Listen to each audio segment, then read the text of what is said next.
Hey, Alan. Hi, Seven. How's it going? It's going good. Okay, so we can see you and hear you. Super. Yes, and this is one of the talks that I'm really looking forward to because I was hoping that this would happen, but and Alex talked about it briefly in the last event that you Cool. guys were inching your way towards conversational NLP NLU without intents, and Yeah, so I even asked him like, how would that even work? But now you're going to answer that question. I hope so. I'll try. So without further ado, guys, you can take it away, and then at the end we can do some Q&A, or you can do Q&A while you're speaking. It's up to you. Super. But super. Okay, take it away. Fantastic. I'll share my screen then. Yeah, and obviously happy to come give a talk about this topic. You asked if we could give a chat about moving away from intents, and it's obviously a topic that's very dear to my heart. So glad to have the opportunity to chat about it. I mean, firstly, maybe for anyone who isn't already familiar with Rasa, what do? We built an open source framework for building conversational AI, building AI assistants, and it's wildly popular with developers. It's been downloaded more than 10 million times in the 4 years since we launched it, and it's used by the largest enterprises in the world across different industries, right? Healthcare, insurance, banking, etc. And I think when we started the company, back in about 4 years ago, it wasn't necessarily obvious that across all these different verticals, all the largest companies in the world would be using one like horizontal platform that's open source for building the really mission critical conversational AI applications. So I'm very excited that that's how it happened. But that's not really the topic for today. The topic for today is how do we move away from building really simple conversational AI to building something more sophisticated. And so the first slide here, on the right hand, I have a figure from a blog post from about a year ago, giving an update to our maturity model for AI assistants, right? And it's called the 5 Levels of Conversational AI, obviously inspired by what the self-driving car folks use, right? And what I really like about this model is that it just describes the end user experience, right? And so it's always easy for me to remember what like level 5 autonomous driving means, because, well, it means you can take a nap in the back of the car, right? And arrive at your destination, and it doesn't specify like, whether there's LiDAR or cameras or how that's actually done, right? And so there are 2 perspectives on the 5 levels. I'm not going to go through them all today. There's a separate talk you can find it on YouTube, or you can find the blog post on like the 5 levels of conversational AI. But there's a common thread that connects these different levels and reaches new levels of sophistication. And the common thread is that ultimately we're asking the user not to translate what they want into something that we can understand, right? And so like very unsophisticated conversational AI is very prescriptive, and unless you give the input in exactly the way it's expecting, it starts to break, right? And as we progress through these levels, you're not forcing your end customers to navigate your org chart or to use your language or to think the way you think about the world. You translate between their reality and what you can do for them, right? And so that's as much as I'll say about it. But the point is that we all know that it's very easy to build a quick and simple chatbot, right? I think that's been done many, many times. There are lots of tools to make that incredibly easy. The real challenge is, okay, we have this proof of concept.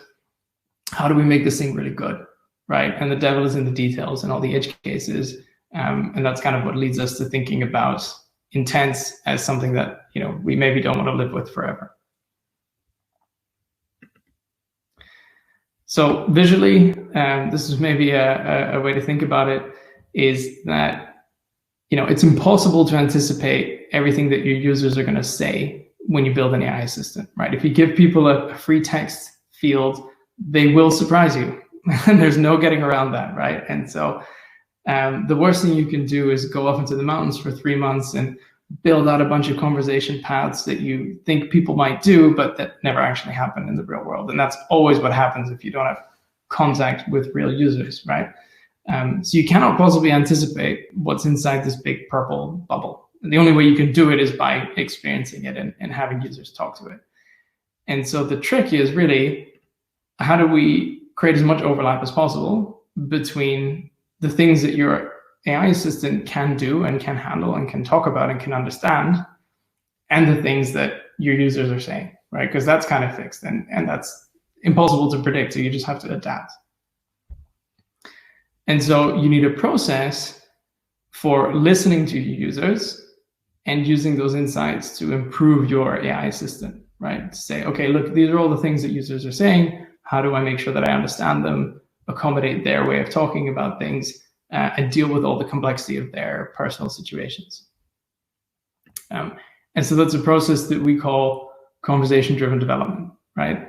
And again, I'm not going to go into the details of this too much, but because I have separate talks on this topic, but the idea really is very simple. It's just like, how do you set up a good workflow for taking the conversations that people have with your assistant today and using those to make your assistant more sophisticated, right? And they're, fairly straightforward things. They're about like reviewing the conversations that are coming in, annotating more, training data as messages are coming in and predictions are being made, so you kind of improve all of your models, and then build in, the most important pieces of just a professional software development process, right? So making sure you have tests and that you're tracking your success and that you have a good, issue tracking system and using CI/CD and rollbacks and all these things. And so really it's just a full process for incorporating like a robust mechanism inside a team for listening to your users and improving your assistant based on what users are telling you, right? So that's the context that I wanted to give to, why we think it's important to start getting rid of intents. Because it's really through this process of trying to accommodate the things that people are actually saying that you start to really feel this pain, right? And I'm sure this will resonate with a lot of people when I show these examples. If you're at this conference, you've probably been building AI assistants in the past, and you've probably experienced this and you probably feel this pain. So that's the crux of this talk, is like intents are a barrier to effectively incorporating new things and creating more overlap between those circles and accommodating the way that your users really talk and behave. So it's time to move on from intents. But actually, before I want to say anything bad about intents, I want to tell you why intents are so great, because they're actually fantastic, right? And so I have a simple example to motivate it, right? Which is that intents are a massive simplification, right? And it's a very effective simplification of the world, right? So if you think about it, like you and me, we're humans, we can understand sentences that have never been said before in the history of mankind, right? So if I look at this headline here, Iceland's president admits he went too far with threat to ban pineapple pizza, right? Guaranteed, the journalist who wrote this headline was the first person ever to utter this phrase, right? It had never happened before. And yet you can understand it, I can understand it. I could even start to like imagine a backstory to it and like what was going on there, right? There's all sorts of things that are triggered by that. And so that is a problem of language understanding, right? Is a totally novel concept being communicated to me and me having enough context to understand what it means. And so the idea of using intents says, okay, well, let's not try and solve that problem because, well, who even knows how to solve that problem? Let's just simplify it into, okay, understanding language is just about classifying messages into a few dozen categories, right? We're going to predefine these intents. We're just going to say, the only things the users can say to our assistant are they can greet, they can, ask for a restaurant recommendation, they can ask, if their order has been delivered or if their car has been canceled or all sorts of things, right? So we just really, really simplify this problem down, and then we can say, okay, look, we just have to build some kind of logic or reasoning around the things that people say and when they might say them. So it's a huge simplification, and it's a wonderful thing, right? The problem is, of course, when you try and scale this oversimplified model, right? Because, well, it's a very limited model of understanding, right? If every message has to neatly fit into one of just a few dozen buckets, I mean, that's clearly not a good approximation of my experience or your experience, conversing. And so here's a really simple conversation that just illustrates the point of an intent not being a useful thing, right? So the user says they're looking for a restaurant. The bot makes a recommendation, and the user says, I had that yesterday, right? So if you look at this, I look at this, it's pretty clear this person doesn't want, Chinese food, right? They had it yesterday. They're obviously looking for something different. It's a very pragmatic way to say no, right? They're not saying no, literally, or anything that could be mapped to no, right? So if I take this phrase and I'm doing this process of, conversation-driven development, and I'm looking through the conversations folks are having, or I'm looking for places with, where the model had low confidence, I look at a message like this and I go, well, it's really not a good training example for like a no intent or deny intent or whatever you want to call it, right? That doesn't make any sense. That's not what they're saying. They're telling you a fact, right, about yesterday, and it's only in this context that it means no, or show me something else, right? And so okay, maybe it doesn't fit into the no intent, so maybe I have to invent a new one, right? And so this is the pain you'll have experienced, because you look through these conversations and you go, well, that doesn't fit into any of my intents. In fact, I don't even know what I would call this, right? Like, if I had to invent an intent name for this, I would really struggle, right? And then, of course, provided that you can think of a name, you have to think, okay, where else could people say this? And when else might they say it? And you have to kind of crowbar this in. One, you have to crowbar it into your intent model, and two, you have to crowbar it into whatever logic you built around your intent model, or your dialogue model if you're using Rasa, right? So you get this, you're at this sort of impasse. And so something we introduced at the end of last year is end-to-end. And before I explain how it works, I just want to explain the key idea that it takes advantage of, right? So if we go back to the conversation on the left, a child can understand what the person is saying, right? That's not a difficult task. And a child can understand that, like, how about Italian food is a good response, and, suggesting a Chinese restaurant would be a bad response, right? And so you have this asymmetry that it's super easy to know what is an appropriate way to respond to this thing, but it's super difficult to like assign it and invent an intent and then crowbar that into all your other intents, right? And so you have what looks like an easy problem, but the solution is extremely complicated, and you can throw your best engineer at it and they'll still scratch their head, right? And so what Rasa can do as of 2.2, which was released in December, is something called end-to-end learning, right? And so the idea is that you can still predict, and you do still predict, an intent for every message that comes in, right? But in cases where there is no well-defined intent, and it's actually really just the context that gives meaning to this phrase, you can go directly, you can skip the intent prediction, and you can directly predict the way to respond based on the context, right? So you can skip the whole thing, right?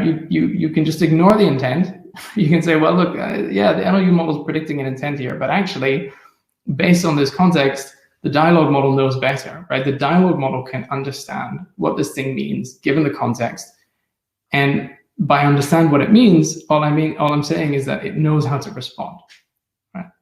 So again, that might seem a little cryptic, so I'm going to go into a little bit more specifics how that actually works. So probably many of you are sort of comfortable with the idea of an intent model inside your NLU, right? And so what it does is it consumes a message, right? I'm looking for a restaurant, and then it has a classifier, which is a machine learning model, and it picks one of your intents, right? It says, this is the one, right? The person is searching for a restaurant. And so it's a rather simple thing. It's a classifier, takes in a string, and it predicts one of 10, 50, 100 labels, right? And so the way end-to-end works is really not very different, right? You still have a classifier, and it picks one of a bucket of things, but one of the bucket of things it picks is the next action. right? So that's what we're looking at the right. It says, okay, the next thing I should do, right? That's the thing I have to pick. And the thing that goes into the classifier is not just one message, but it's the whole history of the conversation, right? So you have a model now which takes not just one message, right? But it takes a whole conversation, puts it in a classifier, and then it picks the next thing to do, right? And the way this works in end-to-end is that the way the conversation history is represented when it's fed into the classifier, the user messages are represented with an intent, if there is an intent, or just with the text itself, if we don't have an intent for that message, right? And so you just consume this whole representation, and then you pick the next action to take. I hope that makes some sense. So the point is that it's a hybrid approach, right? And so I'm going to go even one more level of detail to really show what this looks like. I've got 2 examples here of training examples for our end-to-end dialogue model, right? And so this YAML snippet I've shown here are 2 stories, and that's what we call like conversations that are, training conversations for your model. And so each of these has a bunch of steps, right? And so if we look through the first one, the user says greet, the bot responds with utter greet. The intent is search restaurant because that's an easy intent to predict. The user suggests, the bot suggests a cuisine, and then the user says something that isn't well represented by an intent. And so instead of saying, utter greet or utter goodbye or whatever, we just put the string in there. We just put the text in there of what the user said. So we say, look, there's no intent here. We're just representing what the user said. And we can contextually interpret what this means in the context. And then we know the next thing to do is to search for restaurants. So hopefully that's kind of clear. And so I want to map that a little bit to the actual workflows that we're developing for a life beyond intents, right? And so the first thing I'd say is that we're not making anybody give up their intents, right? Because as I said, like I'm a big fan. They simplify things a lot, right? And so there are lots of easy cases and simple cases where your intents are like a perfectly good and perfectly simple model, right? And so like features like intent insights, which is a feature we shipped a couple of months ago, and it's very, very popular. I just wanted to reassure people that that doesn't go away, right? What you're seeing in the screen is in the intent insights feature, you get it runs a nightly analysis of your training data, and it looks at things like intents which are commonly confused with one another, intents which are frequently predicted with low confidence. So it also looks at like the predictions that your model is making in real time, and then gives you suggestions of what to do. And actually, when you click on one of these, like annotate more examples, it will take you to the inbox with all the messages which were predicted with this intent. So you can go and annotate some more and create some more training data for it, right? So it's a nice workflow, and like those things will continue to exist, right? We'll just also start to accommodate messages that don't have an intent, where the intent doesn't really exist, right? And so the other piece of conversation-driven development is not just annotating messages to create a better NLU model, but it's looking through whole conversations to improve your dialogue model, right? And so the way this works is you find a conversation or a specific message where there isn't a clearly defined intent, right? So I've just, again, repeated the example from the start of the talk. You look at this and you go, it doesn't really fit. I'm not sure what to do with it. Rather than scratching your head or just forgetting about it and wishing that thing went away, or hoping that nobody else does a difficult thing with your assistant again, you can say, okay, look, this is an example of a real thing that people say. And so I can turn this into a new training example, right? Like that's, we have a product that does that for you automatically. So you can take all your conversations and turn them into new training data. And you can use one of these like hybrid end-to-end stories where you can say, look, there's no intent for this thing. It's just a string. And of course, when you just have one training example, it's not much for a machine learning model, right? So it'll just get memorized as a very specific example. Probably from one example, it'll already work if you have a very slight rephrasing. If I had that yesterday, or probably if you say I had that 2 days ago, it'll still work, something like that. But you're really just memorizing this specific case. But then as you create more and more of this training data, you're teaching your dialogue model how to contextually interpret messages, given the history of the conversation. And so the dialogue model we have in Rasa is called TED, well, at least one of the main ones. And so you can learn to generalize these interpretations within these different contexts, right? So that's all I had.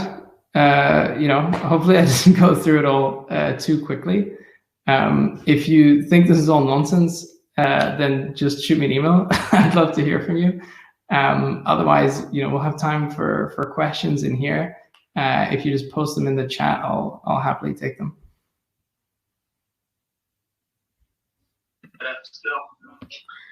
Hey, how are you? That's a great talk, Ed. So, sorry, guys, we're going to how to quit. Can you hear me? Anyway, sorry, it's fine. Yeah, sorry. Yeah, ask away. Yeah. Okay, so we're going to open it up to questions for everybody. And then if my next panel, if you guys are ready, you can just come on and hit the panel button. But okay, so we have one from Message. When do you expect to release this approach to try it out? When do we expect to release it? So it's already released as of last December, but it's currently an experimental feature. And we've set ourselves the target of making it production ready this year. Okay, got it. And then how much data is required to train end-to-end model comparing to regular intent model? And that's from Pavel. Yeah, also a great question. And I think something we're experimenting with now, right? I mean, ultimately, we see that intent models can very often do with very little training data. That tends to be because intents are usually easy to predict from 1 or 2 keywords, right? Most intents are not that difficult.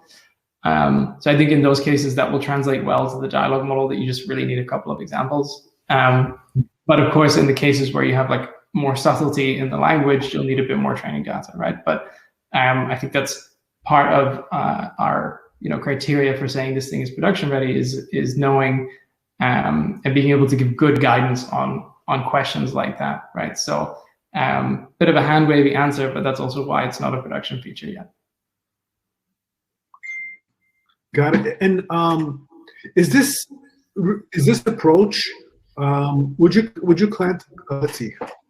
Okay, are you really getting rid of intents, or are they just becoming kind of like anonymous intents? I would say we're making intents optional. Okay. So that was from Sean. Okay, and then Enver asks, thanks for the talk. It's great that the next action is predicted based on the history. Is that also the case for intent recognition, or is that recognition based on the immediate input? It's a great question. So, I mean, it depends on your definitions. The definitions we use at Rasa are that your NLU is stateless, right? And the dialogue model takes the history and the context into account, right? The reason why I think that's a better approach is if you think about the example that we had in the talk of, I had that yesterday. If you want to build an NLU model, well, you have to have as input the context plus that message, and then you still have to come up with some kind of label for it, right? You still have to come up with some kind of what this thing is in this specific context, right? So it's a much cleaner solution to just say, okay, let's let the dialogue model deal with the context, because the thing that's unambiguous is the next answer. Right. Okay, let's see if we have any more. So this is kind of a little bit different of a question from Zara. She says, how would you incorporate a bot personality into Rasa? Oof, that's a great question. I mean, I think there are different layers, right? I mean, the first and most obvious one is the copy, right? So the exact text that you use to respond to users. And that is an art form, right? And I know there's plenty of smart folks thinking about that. And I think another thing that has a big impact is the form factor and the channel and the place where people interact with it, right? I think a widget on a website, you can do a lot with the styling, and if you put an avatar in there, and how responsive it is, and if it's aware of the page that it's on, if it has that context. But ultimately, I think most of these most of these considerations of like crafting a good personality are like relatively independent of which conversational AI platform you're building with. At least today, I'm sure that will change over time, but I don't know if there are too many like Rasa specific things to say about that. Got it. And let's see if we have any last questions before we go on to our next one. Yes, Brittany asks, have you seen if the two other approaches work better in certain domains than others? I didn't quite catch the start of the question. Have I seen if what works better in some domains? Does it do each of these two approaches work differently depending on which domain you're in? So, for example, is the context really well trained in certain domains like appointment setting, and not so well trained in other domains where you don't have maybe as much data? That's a great question. I would say that's universally always true. And I think that's, again, why we advocate so strongly for actually getting test users and like building your assistant based on training data that you collect from the people who are actually going to interact with your assistant. Because it's not enough to just take a generic model and throw it at your users, right? Like you will always have to accommodate the way that users are talking about your problem, right? And so I'd say that's true for any application of conversational AI, any domain. There is no replacement for real training data consisting of real things that your intended users actually said to your assistant, right? There's no shortcut, no getting around that. Got it. Okay. And so last but not least, I think this naturally leads to the next part, but how does the end-to-end approach affect the speed of the intent recognition? It says it seems more complex to analyze the context of the whole conversation, detect the intent compared to classical intent recognition. Yes, it's definitely like a bigger input space, a higher dimensional input space. And there is some more processing involved, right? But if you think about like a typical application where you send a message, over the network to a backend system and then respond to it, like the processing time is just a small fraction of that. Like the network time, the few hundred milliseconds to go around the network are usually, the lion's share of it. But it's a very real, of course, effect in reality, but it's just that the size of the impact tends to be quite small. Got it. Okay, well, I want to thank you so much for joining us, Alan. And then everybody, I know there was a lot of questions about documentation, how the model works. Rasa can answer all your questions in their booth and have people there ready to answer it. And then if you guys need any documentation from them, they'll be able to help you out there. Any last words, Alan? I would just say that the documentation is still a little sparse. It's not for the faint of heart. That's what experimental features are for. We will eventually write a paper on this topic, but we don't have it yet. So. Got it. Okay. Awesome. Well, thank you so much for joining us. And thanks for having me. Yeah, thanks for listening. And thanks everyone for your questions.